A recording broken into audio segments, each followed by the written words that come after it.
La parole est à Ariel Veil. Merci beaucoup, Madame la maire, chers collègues. La Bastille est assiégée et la République est en danger. Dans Paris, à vélo, on dépasse les autos. Vous connaissez tous la complainte de l'heure de pointe de Joe Dassin. Et pour la dernière partie, en tout cas, j'ai l'impression qu'elle est plus que jamais d'actualité. Ce qui est sûr, c'est que la file indienne des pots d'échappement qui, de la Concorde jusqu'à la Bastille, formait un cordon asphyxiant le centre de Paris, a aujourd'hui cédé la place à une trame calme, mais active.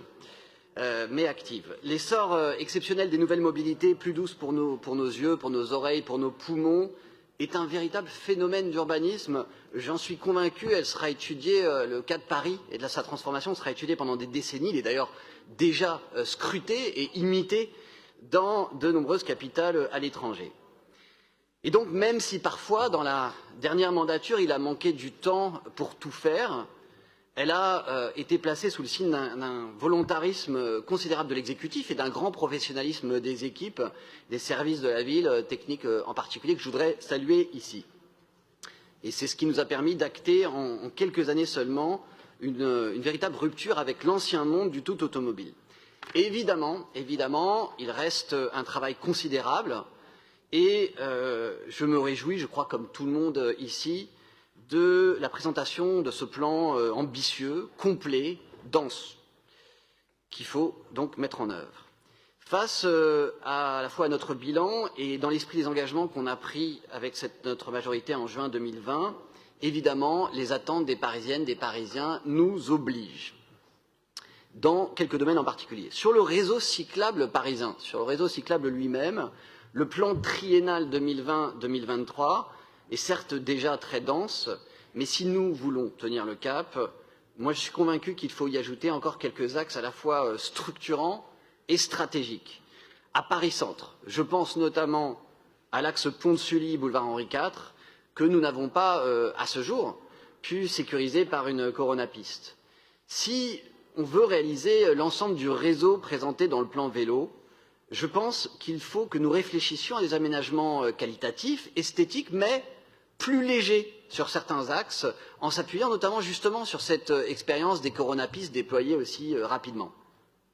Sur les contresens cyclables, et en réalité pour ne pas faire de contresens, il faudrait que je dise les doubles sens cyclables, mais vous m'avez compris, on aime bien dire contresens, on comprend tous ce que ça veut dire. Le passage de Paris, de quasiment tout Paris à 30 km/h, dont évidemment avec d'autres, je crois tout le monde presque, je me félicite, vient allonger la liste des rues concernées par ces contresens ou ces doubles sens cyclables à installer. Certains secteurs étaient déjà manquants et le sont depuis plusieurs années, et donc il nous faut prioriser et agir vite.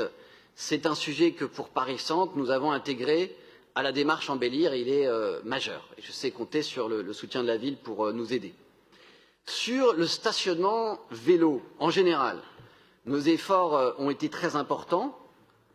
On sait tous que le stationnement, et on vient avec des décennies évidemment d'inertie sur ce sujet, que le stationnement est sous-dimensionné face à une pratique qui a évolué de la manière spectaculaire que j'ai dite, et Frédéric Badina-Serpette en a dit un mot il y a quelques instants.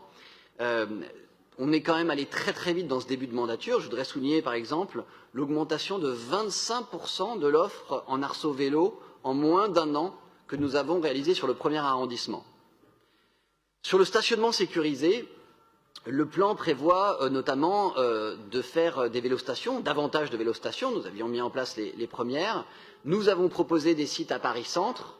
Je voudrais en particulier citer la zone des Halles, qui présente l'avantage d'être à un point nodal de l'intermodalité parisienne. On sait que ce sont ces endroits-là qui sont cruciaux pour des grands déploiements, ou la Contre-Allée Lazareff, ou la rue de l'Hôtel de Ville, et j'espère qu'on pourra avancer rapidement sur ce sujet. Bref, ce conseil et ce débat nous offrent l'opportunité de réaffirmer à l'équipe exécutive municipale notre soutien et notre volonté farouche qui s'incarne dans notre politique locale d'accompagnement au changement dans la mise en œuvre de ce plan vélo. Voilà, c'est notre rôle, nous, maires d'arrondissement, d'être à la fois passeurs d'informations et souvent aussi précurseurs.